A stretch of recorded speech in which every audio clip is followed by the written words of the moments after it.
100 জন মানুষ একসাথে যদি সততা নিয়ে একটা কাজ করে সেখানে একটা ম্যাজিক মোমেন্ট তৈরি হয় আর সেইটা পর্দায় রিফ্লেক্টেড হবে। আপনি যদি ডিসঅনেস্ট থাকেন আপনার ব্যক্তিগত কাজের জায়গায় আর আপনি 1000 মানুষকে জড়ো করলেন কিন্তু সেখানে ওই ম্যাজিকটা ওই মোমেন্টটা ক্রিয়েট হবে না। দর্শক, এবারের পর্ব আড্ডাবাজি। এবারের ঈদের সিনেমাগুলোর রেশ কিন্তু এখনো রয়েছে। মুক্তির 21 দিন পরও কোনো কোনো সিনেমার টিকিট পাওয়া যাচ্ছে না, হাউসফুল, বোর্ড ঝুলছে সিনেমা হলগুলোতে। আর এই সাফল্যের অংশীদার প্রিয় অভিনেতা নির্মাতা সুমন আনোয়ার। এবারের ঈদে বড় পর্দায় তিনি গন্ডার বাবু হয়ে এসেছেন। চক্কর 302 চলচ্চিত্রে তার অভিনয় দেখে অনেক দর্শকই সামাজিক মাধ্যমে লিখছেন সময়ের অন্যতম শ্রেষ্ঠ অভিনেতা সুমন আনোয়ার। ওটিটি প্ল্যাটফর্মেও তাকে এবার আমরা পেয়েছি মাইশেলফ অ্যালেন স্বপন 2 সিরিজে। নতুন কাজের প্রসঙ্গ ধরেই আজ আমরা আমন্ত্রণ জানিয়েছি ডায়নামিক অ্যাক্টর সুমন আনোয়ারকে। চলুন তার সঙ্গে আড্ডায় ডুব দেই। কেমন আছেন? খুব ভালো। খুব ভালো লাগছে আপনাকে সামনে পেয়ে, এবং ভালো লাগার সেই গল্পটাই করতে চাই। বছরের শুরুতে আপনাকে পেয়েছিলাম বোম জামাল হিসেবে, এবং এবারের ঈদে আমরা পেলাম গন্ডার বাবুকে, এবং দুটি চরিত্রেই রীতিমতো আপনি তাক লাগিয়ে দিয়েছেন। এই ম্যাজিকের রহস্য কি? এই ম্যাজিকের রহস্য হচ্ছে যে আপনি আসলে যখন পর্দায় হাজির হবেন একজন অভিনেতা অভিনেত্রী হিসাবে, তখন সেই হাজির হওয়ার জন্য আপনার ব্যক্তিগত যে চর্চা সেটা জারি রাখতে হবে। আচ্ছা, আপনি কোনো কারণে একটু প্রশংসা পেয়ে গেলেন, আমি তো অভিনেতা হয়েই গেছি, তো আমার আর চর্চা করতে হলো না, তখন কিন্তু এই ম্যাজিকটা আপনার এই ধারগুলো কমতে থাকে। তো যেই শিল্পীটা আসলে এখনো প্রতিদিন সকালে রেয়াজ করে সে কিন্তু আগামীকালকে দর্শকের মন ছুঁয়ে যাবে গান গেয়ে। বাহ, কি সুন্দর। এবং সেই গল্প একটু আসতে চাই। ফেসবুকে দেখছিলাম যে দর্শক সমালোচকরা নানান রকমের মন্তব্য করেছেন। চক্কর 302 দেখে একজন লিখেছেন যে এতদিন ওনাকে ভালো অভিনেতা মনে হতো, তবে এবার মনে হলো তিনি বাংলাদেশের সর্বকালের সেরা অভিনেতাদের একজন। কি বলবেন? একটু বেশি বলা হচ্ছে, আমার কাছে মনে হয় আরো অনেক ভালো কাজ করার লম্বা সময় সামনে পড়ে রয়েছে।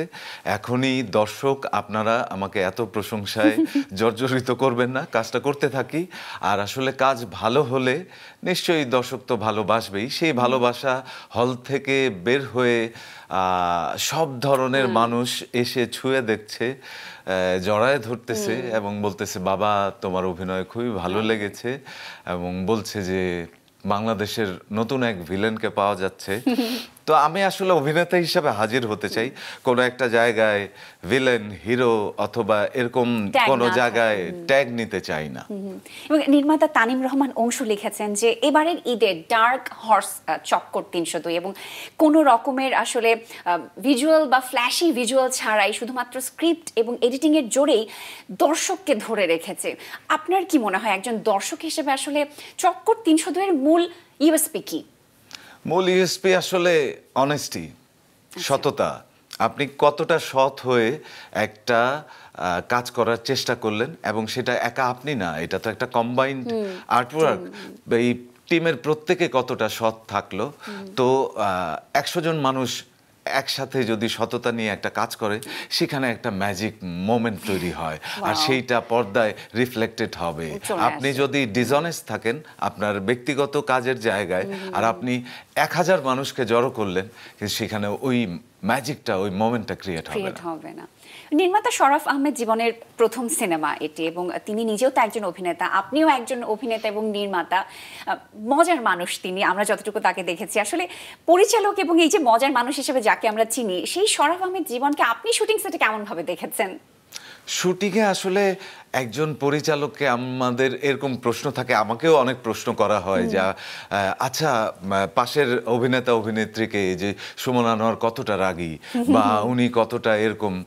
আসলে পরিচালক যে কাজটা করতে যায় এবং তার যে টিম ওয়ার্ক থাকে, তার টিম মেম্বাররা যেই লোকজন থাকে, তারা তো আমাদের এখানে ইনস্টিটিউট নেই, তো তারা তো ট্রেন না, তো অনেক কিছু অনেককে শিখায় নিতে হয়, প্রতিদিন বুঝায় নিতে হয়।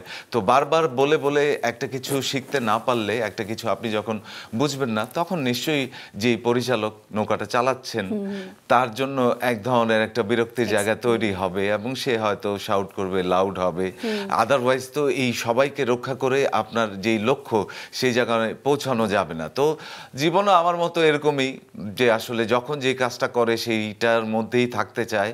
গুড সোল, আসলে আপনাকে ভালো শিল্পী হওয়ার আগে আপনাকে ভালো মানুষ হতে হবে। এবং মোশাররফ করিম আমাদের দেশের একজন শ্রেষ্ঠ অভিনেতা এবং আপনার নির্দেশনাতেও তিনি কাজ করেছেন। এবার একসঙ্গে যে স্ক্রিন শেয়ার করার সে অভিজ্ঞতা, সেটা একটু শুনতে চাই, কেমন হলো? এটা কি, এইটা ধরেন যে আপনি যদি দুইজন গ্রেট প্লেয়ারের টেবিল টেনিস দেখেন, তো টেবিল টেনিসে একটা রিলে হয় আর কি, চলতেছে চলতেছে চলতেছে, খেলা চলছে, কেউ মানে মিস করছে না।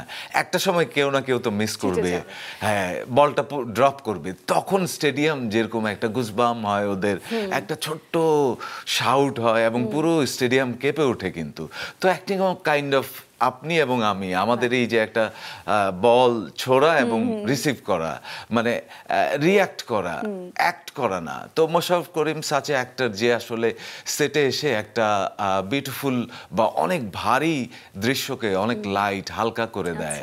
এবং আমিও এরকমভাবেই কাজ করার চেষ্টা করি, মানে খুব পরিশ্রম, আল্লাহ এত বড় একটা সিন, খুব কষ্ট হবে, খুব মুশকিল হচ্ছে, এত চাপ নেওয়ার কিছু নেই জীবনে। খুব স্লো, আরাম করে, আপনি আরাম করে খাবার খান, আরাম করে জীবনযাপন করেন, আরাম করে কথা বলেন, আরাম করে কাজ করেন, সব কিছু আপনার জন্য ভালো হবে। যখন যেটা হবার তখন সেটা হবে। হবেই। এবং একটা দৃশ্যের কথা বলতে চাই, লঞ্চে একটা টক করে দৃশ্য ছিল, চক করে, এবং সেই দৃশ্য আসলে শুটিং এর সময়কার সেই অভিজ্ঞতা একটু জানতে চাই। এইটা হয় কি, আমি চেষ্টা করি আমার ফেলো ফিল্ম মেকার যারা সিনেমা বানাতে চায় বা সামনে বানাবে, এবং যারা অভিনেতা অভিনেত্রী, আজকের এই শোর মধ্য দিয়ে আমি আরেকবার অ্যানাউন্স করে দিচ্ছি, অভিনয় সংক্রান্ত, রাইটিং সংক্রান্ত, ডিরেকশন সংক্রান্ত কারো কোনো মুশকিল, কেউ কিছু জানতে চায়, সবার জন্য আমার দরজা খোলা আছে।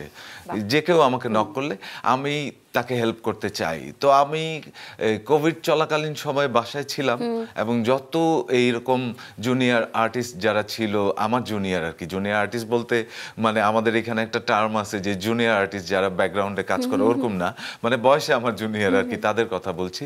তো তাদেরকে আমি যতটা পারি আমার মতো করে ক্লাস করাই বা এক ধরনের এটা, হ্যাঁ, লেসন দিই। তো একটা ছেলে আসলো, সে একটা ওয়েব সিরিজ করবে এবং সে বিশাল উত্তেজিত যে ভাইয়া আপনার হেল্প লাগবে। ওকে, আমি বললাম আসো। তো আমার ছাদে নিয়ে গেলাম, এবার সে কাগজ কলম স্ক্রিপ্ট সব কিছু নিয়ে আসছে এবং গল্পটা বলল, এবং কাগজ কলম বের করে বলল যে ভাই আমি কি কি করতে পারি এই চরিত্রটা নিয়ে, আপনি বলেন। সে খুব এক্সাইটেড। তো আমি বললাম যে নোট করো তুমি কি কি করবা না। আচ্ছা, তো এরকমই আর কি। তো ওই টক্করের জায়গাগুলো এরকম হয় যে মোশাররফ করিম এবং আমরা দুইজন মিলে ওই সিনটাতে চরিত্র হওয়ার চেষ্টা করেছি। আমরা কতটা ভালো অভিনয় পারি সেইটা করার চেষ্টা করি নাই। আর বেশিরভাগ জায়গায় এটাই হয় যে আমি কতটা হিরো, কতটা অভিনেতা, ওইটা দেখানোর চেষ্টা করি। এটা আমার কাজ না। যখন আমি অভিনেতা তখন আমার একমাত্র কাজ আমার চরিত্রকে যেটা আছে সেটাকে তৈরি করা এবং সেটাকে ফুটায় তোলা। আমাকে দেখতে পর্দায় কেমন লাগছে, সুন্দর, কালো, ফর্সা, রোগা, মোটা, এইটা কাজ না অভিনেতার। খুব সম্ভবত প্রচন্ড শীতের সময় সদরঘাটে কাওয়া কমলা গানটির শুটিং হয়েছিল, এবং আমি যেটা আসলে বলতে চাই যে আপনার কি মনে হয় না এই গানটি যদি সঠিকভাবে প্রচারণা হতো তাহলে আমরা আরেকটা সাদা সাদা কালা কালা এই গানটা পেতাম? কারণ দুটি সিনেমাতেই তো আপনি অভিনয় করেছেন, আপনি ছিলেন। আপনার কি মনে হয়? না, এরকম কিছু না। দেখেন, আপনি যেই পরিমাণ চেষ্টা করবেন, যেই পরিমাণ আয়োজন করবেন, সেই পরিমাণ ফিডব্যাক আপনি পেয়ে যাবেন। দুইটাই আমার কাজ, আমি কোনোটাকেই ছোট অথবা বড় করছি না।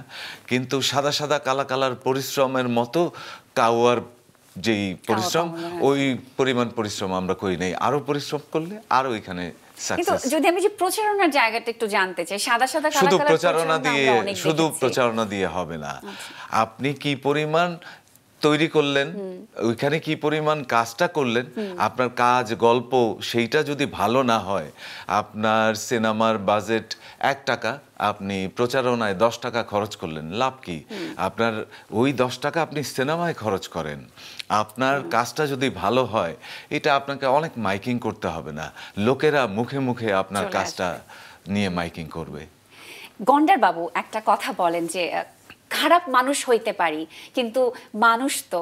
আমি জানতে চাই যে সুমন আনোয়ার আর গন্ডার বাবুর মধ্যে কি কোনো দিক থেকে কোনো মিল রয়েছে? না, একদমই থাকে না, কারণ সুমন আনোয়ারের মতো মিল থাকা চরিত্র করতে যাওয়া আমার জন্য টাফ। আপনি আপনার চরিত্রে অভিনয় আপনাকে যদি করতে কিভাবে হয় করব? কখনো সেটা আপনি কখনোই পারবেন না, এবং সেটা নিয়ে আপনি ভাবতে গেলে আপনার খুব অস্থিরতা হবে এবং টাফ হবে। এইটা হয় কি যে আপনার অভিজ্ঞতা এবং আপনার যা দেখা সেই জায়গা থেকে আপনি এক ধরনের একটা ক্যারেক্টার ডিজাইন করে আপনি আগায় যেতে পারেন, অবয়ব দেওয়ার চেষ্টা অবয়ব দেওয়ার থাকে। চেষ্টা করা যায়। তবে আমি যেটা চেষ্টা করি যে আমাদের এখানে অনেক ধরনের ট্রাই হচ্ছে এখন, তবে অ্যাক্টিং এর জায়গায় আরেকটু গ্লোবাল, আরেকটু নতুন জায়গা থেকে অ্যাক্টিংটা করার চেষ্টা করা উচিত। সেই অনুযায়ী আমাদের অনেক বেশি আলোচনা কম হয়, আমাদের ওয়ার্কশপ হয় না, আমাদের অনেক বেশি সেমিনার হয় না, এইসব বিষয়ে কাজ করা উচিত। আমি সবসময় একটা কথা বলি যে দেখেন, আমাদের পোশাক সারা পৃথিবী বাজার দখল করে আছে, তো আমাদের কন্টেন্ট কেন আমরা পারবো না? সেটার জন্য প্রত্যেককে আমাদের ওন করতে হবে এবং প্রত্যেককে ভাবতে হবে যে আমরা বাংলা কন্টেন্ট নিয়ে বিশ্ববাজারে আমাদের পতাকা নিয়ে দাঁড়াবো, যে এইটা আমাদের কন্টেন্ট, তুমি দেখো আমরা বাংলাদেশ থেকে এসেছি, আমরা বাঙালি। সত্যি করে বলুন তো, ডেইরি আসলাম কে? এইটার জন্য আমার ধারণা যে শরাফ আহমেদ জীবন আরেকটা কিস্তি রেখে দিয়েছে। আচ্ছা। আর আসলে একটা সিনেমার ফ্র্যাঞ্চাইজ তৈরি হয় তখনই যখন আসলে অডিয়েন্স তারপরের গল্পটা বা আপনার মতো কেউ একজন জানতে চায়, যে সে সাধারণ দর্শক Answer যে খুঁজবে। যে হু ইজ ডেইরি আসলাম। তো আমাদের প্রত্যেকটা দর্শক সিনেমা হল থেকে বের হয়ে আমাদেরকে যখন অ্যাপ্রিসিয়েট করছিল, তখন একটা জিনিসই তারা বলছিল যে আমরা কিন্তু চক্কর 2 দেখতে চাই। এইটা আমাদের কাজের সার্থকতা, এবং আমরা আসলে চক্কর 2 করতে চাই, এটা মাথায় রেখে চক্কর তৈরি করি নাই। তৈরি হয়নি, হ্যাঁ, কিন্তু এখন সেটা আসলে ডিমান্ডেই পরিণত হয়েছে। সময় বাড়তে বাড়তে মনে হয় ডিমান্ড আরো বাড়বে। এবারের ঈদে মুক্তি পাওয়া 4টি সিনেমা নিয়ে দর্শকদের আগ্রহ কিন্তু একেবারেই প্রথম থেকেই ছিল। আমরা আসলে এরকম সফলভাবে ঈদ শেষ কবে আসলে করতে পেরেছি সেটা আমারও ঠিক আসলে মনে পড়ছে না। এই যে আনন্দের সময়টা বা এই বিষয়টাকে নিয়ে আপনি কি বলতে চান বা কিভাবে ব্যাখ্যা করতে চান? খুব ভালো, আমরা এবার একটা সিনেমার ঈদ উদযাপন করছি, এবং একদম। সবগুলো হলে আমি গিয়েছি প্রমোশনের চলাকালীন সময়ে, এবং বেশিরভাগ দর্শক যারা একটা সিনেপ্লেক্সের 4-5টা সিনেমা চলছিল, এবং সবগুলো দর্শকের চেহারাই ছিল খুব আনন্দের, খুবই স্বস্তির, এবং তারা একটা সিনেমা শেষ করে আরেকটা সিনেমা দেখছে, টিকিটও পাচ্ছে না, টিকিটও পাচ্ছে না। তো এইটা বাংলা সিনেমা ইন্ডাস্ট্রির জন্য একটা দারুণ সুখবরের সময় যাচ্ছে এবং ভালো সময় যাচ্ছে। আশা করি যে সামনে আমাদের ইন্ডাস্ট্রি আরো বড় জায়গা, এবং আমাদের আরো দর্শক, আরো আয়োজন, আরো সিনেমা, আরো সিনেপ্লেক্স দরকার হবে। কিন্তু পলিসিগত জায়গায় কিছু জিনিস নিয়ে আমাদের কথা বলা দরকার, এবং কিছু বিষয়ে আমাদের ভাবা দরকার। যেই লোকটা লগ্নি করছে, প্রযোজক, তার পয়সাটা কত দ্রুত আসতে পারে। আমার জানা মতে আপনি যদি 500 টাকার একটা সিনেপ্লেক্সে টিকিট বিক্রি হয়, সেখান থেকে সম্ভবত 40-50 টাকায় একটা প্রযোজক পাচ্ছে, তাহলে কত লম্বা সময় বিক্রি হলে সে টাকাটা পাচ্ছে। তো সেইটার জন্য পলিসিগত জায়গায় গভর্নমেন্ট এবং আমাদের যে সমস্ত সংস্থা আছে, সেই সমস্ত জায়গায় আমাদের আরো বেশি আলোচনা হওয়া উচিত, এবং একটা প্রযোজক যত দ্রুত আপনার তার পয়সাটা পেয়ে যাবে, তত দ্রুতই সে পরবর্তী কাজ নিয়ে ভাবতে পারবে। এবার একটু ভিন্ন প্রসঙ্গে কথা বলতে চাই। গুণী অভিনেতা আফরান নিশোকে একসময় অনেকেই বলেছেন যে সুমন আনোয়ারের নাটকের অভিনেতা, কারণ আপনার নির্মিত কাজগুলোতেই তাকে আমরা দুর্দান্তভাবে পেয়েছি এবং খুবই ব্যতিক্রমী কিছু চরিত্রে আমরা তাকে দেখেছি। সেই সময়টাতে আসলে আফরান নিশোকে আপনি কিভাবে দেখেছেন? এটার জন্য একটা ঘটনা বলতে হয়। আমরা রাতারগুল সিরিজ করতে যাচ্ছিলাম, বা আমরা করছি আর কি, আসলে রাতারগুল, কালাগুল, গুলবাহার, একটা ট্রিলজি আমরা করেছিলাম, যেটার কেন্দ্রীয় চরিত্রে এই 3টা গল্পেই ছিল তিশা, নুসরাত ইমরোজ তিশা। তো প্রথম গল্পে ছিল রাতারগুলে রৌনক তিশা, তারপরেরটায় দিনার তিশা, তৃতীয় গল্পে গুলবাহারে আমরা নিশোকে কাস্ট করার কথা ভাবি। তো তিশার সাথে আমি অন্য একটা কাজ করছিলাম, এবং তিশা বলতেছিল যে আচ্ছা আমাদের এইবারের কাস্ট কে? তখন আমি বললাম যে নিশো। তিশা হাসতে হাসতে পড়ে গেল, কারণ হচ্ছে ওইটা একটা মাঝির চরিত্র, এবং দরিদ্র মাঝি, এবং সে নৌকা চালায়, তার গা ত্বক, তার মানে তার কোনো কিছুই ঠিকঠাক নাই, এলোমেলো, নোংরা এবং হতদরিদ্র একটা মাঝির চরিত্র। এইটা তিশার ভাবতে খুব কষ্ট হচ্ছিল, কারণ নিশোকে তখন তিশা এবং আশেপাশের মানুষ একটা মডেল এবং খুবই একটা গ্ল্যামার বয় হিসাবে লোকেরা ভাবতে শুরু করলো। তো আমি বললাম যে তিশা, লেটস সি, তবে সেটে আসো, তারপরে দেখি যে নিশো কতটা আসলে সেই মাঝিটা হয়ে ওঠে।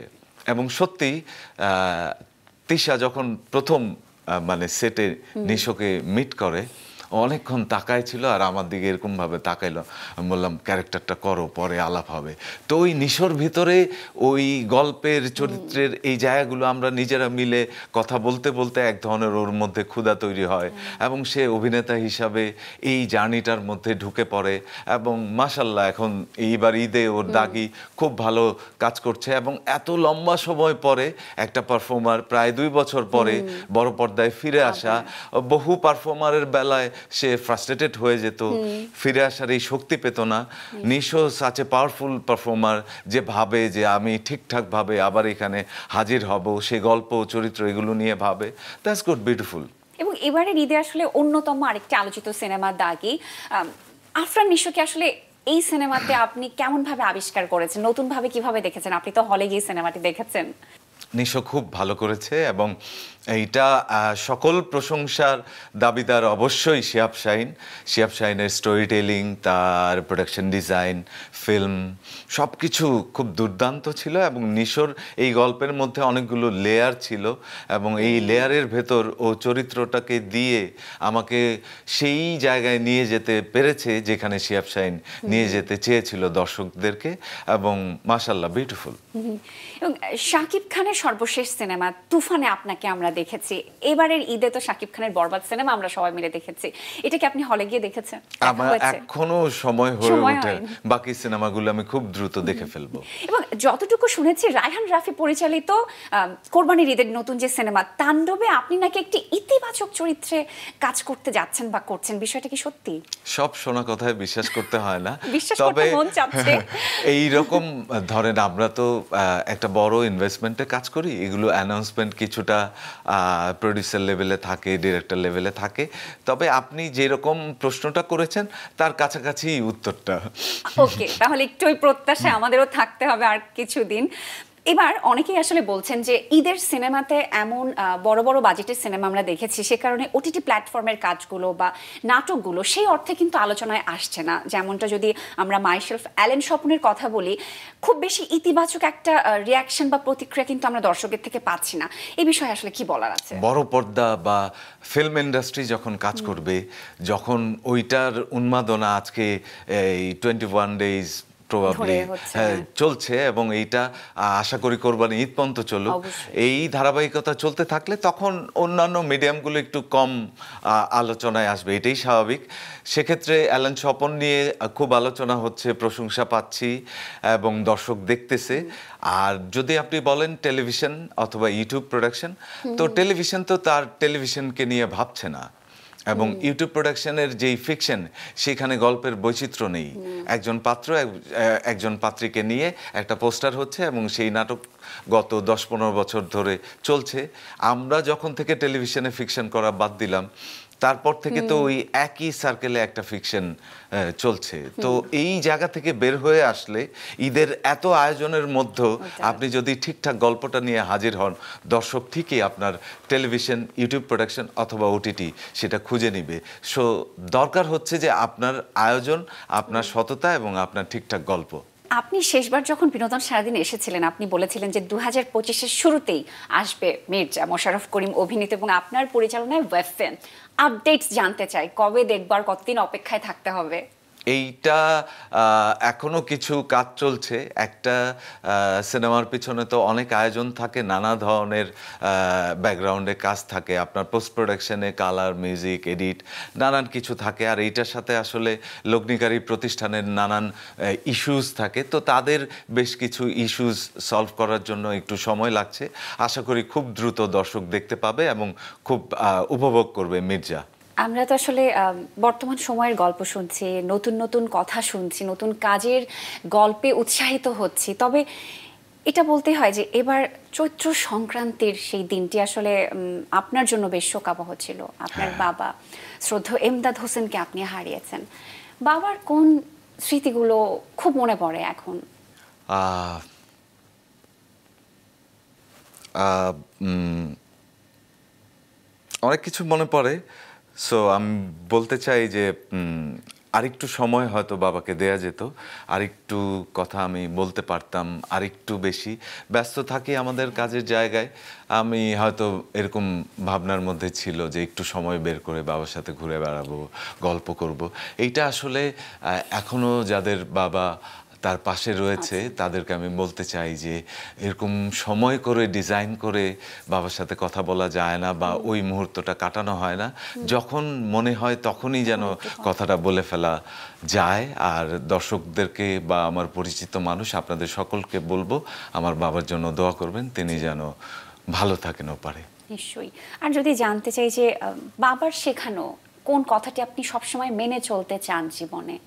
আমার বাবা খুব ডিসিপ্লিন, খুব মানে নিট অ্যান্ড ক্লিন, এবং তার প্রত্যেকটা কাজ সে নিজে করত।